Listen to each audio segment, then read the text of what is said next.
Olá, economistas, professores de economia, bacharéis, estudantes de economia e também todos aqueles que nos assistem no canal TV Economista. Prosseguindo na explanação sobre o plano de atividades do Corecon São Paulo em 2023, eu comento com vocês mais duas comissões e um fórum sobre o que eles fazem. A primeira comissão é a Comissão de Mercado de Capitais. A Comissão de Mercado de Capitais foi criada pela importância desse segmento dentro da sociedade brasileira e também pela inserção dos economistas nesse âmbito de mercado de capitais, mas um pouco desorganizada e um pouco aquém do que os economistas podem fazer. Isso vem da época em que o presidente Barsi dirigia o Corecon São Paulo e ele sempre nos falava, a vida toda ele nos falou isso, que o mercado de capitais no Brasil é muito pequeno e que o economista tem pouca participação diante daquilo que ele pode fazer pelas leis da profissão. Tanto assim que ele propôs e criou o cargo a atividade para o economista chamada de consultor econômico financeiro independente. Sobre esse assunto eu fiz um programa há algumas semanas, vocês podem voltar lá no nosso canal. Eu estou falando sobre o que nós estamos fazendo em relação à implantação da atividade de consultor econômico financeiro independente. Mas também a Comissão de Mercado de Capitais, que é coordenada pelo conselheiro Ricardo Tadeu Martins, ela tem função de nos amparar nas decisões, colocar os assuntos relativos ao mercado de ações para a sociedade, debater, buscar novas alternativas de maior transparência, de maior solidez para as operações nesse segmento. E os economistas, como eu já disse, têm pouca participação diante do potencial que existe no mercado de capitais. Não digo que são poucos os economistas, é que são poucos aqueles que atuam em relação ao potencial que existe. Uma outra comissão é a Comissão Economia de Debate, que é coordenada pelo conselheiro Haroldo da Silva. Essa comissão, na verdade, ela busca trazer novas ideias para a economia que estão surgindo, inclusive fora do ambiente do estudo das ciências econômicas, mas que podem ter influência positiva na sociedade. Ela também é um desaguadouro de quase todas as iniciativas que não caibam às demais comissões.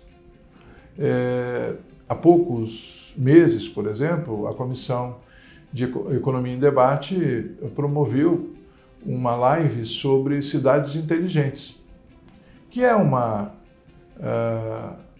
iniciativa que muitos lugares do mundo já estão tendo e que vão melhorar efetivamente o ambiente e o futuro das cidades, mas que não cabe obrigatoriamente em nenhuma das outras comissões. Então a Comissão de Economia e Debate ela se preocupa mais com as questões macro, mas também com as questões micro e com os intermediários diante das ações que os economistas podem fazer ou com aquelas ações que ele pode colaborar em conjunto com outros profissionais.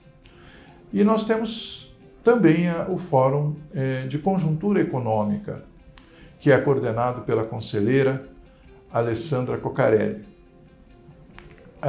Este fórum, os mais antigos vão se recordar, ele tem uma certa razão, tem uma certa ligação com uma iniciativa de 35 anos atrás, 35, 36 anos, 1987, quando assumiu a presidência do Corecon São Paulo o economista, professor Luciano Coutinho, e criou, na época, a Carta de Conjuntura.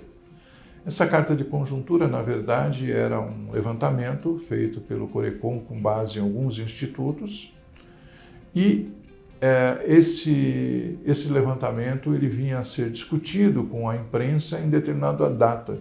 Reunia-se a imprensa e o Corecon São Paulo expunha as suas observações sobre a situação econômica, sobre a evolução da economia. Isso numa época de inflação altíssima, né? Hoje, muito provavelmente, esta atividade de reunir a imprensa presencialmente não daria muito certo, porque a dinâmica da imprensa é diferente, as pautas da imprensa são diferentes, o número de veículos de comunicação aumentou sobremaneira. Nós temos jornais impressos, nós temos jornais online, nós temos revistas impressas, revistas só online, nós temos os sites, temos a rádio pelas vias normais, a rádio pela internet, pelo YouTube, nós temos canais de televisão assim também, canais fechados, canais abertos. A dinâmica é totalmente diferente de 35 anos atrás. E existe também várias fontes, né? Hoje se descobriu, é claro, que analisar a conjuntura dá dinheiro. Então, muitas consultorias são dedicadas exatamente a isso, a análise de conjuntura. O que o nosso Fórum de Conjuntura Econômica quer trazer são as grandes questões que estão aí colocadas no mundo de hoje. O ano passado, por exemplo, um dos pontos que foi colocado é a economia brasileira tendo como pano de fundo a guerra entre Ucrânia e Rússia, porque assim se teria uma visão melhor dos reflexos dessa guerra, mas haveria muitos mais itens e a comissão, aliás, o Fórum de Conjuntura Econômica vai colocar durante esse ano a serviço da sociedade e mostrar aos economistas que essa é uma área muito interessante. Nenhum de nós pode deixar de analisar a conjuntura. Mesmo sendo de outras áreas, nós precisamos nos acostumar com isto. Isto é um produto de trabalho do economista. Aquele que dá assessoria a empresas pode ser um assessor de conjuntura econômica para as empresas. O empresário não tem tempo e nem condições técnicas de fazer avaliação de conjuntura, mas o economista tem. E é a partir daí que se constrói possivelmente um trabalho de consultoria bem dado. Porque é claro que existe o longo prazo, mas também existe o curto prazo, e aí vem a análise de conjuntura. Esses três grupos, então, trabalham em áreas muito fortes de presença do economista. No próximo programa continuarei. Muito obrigado.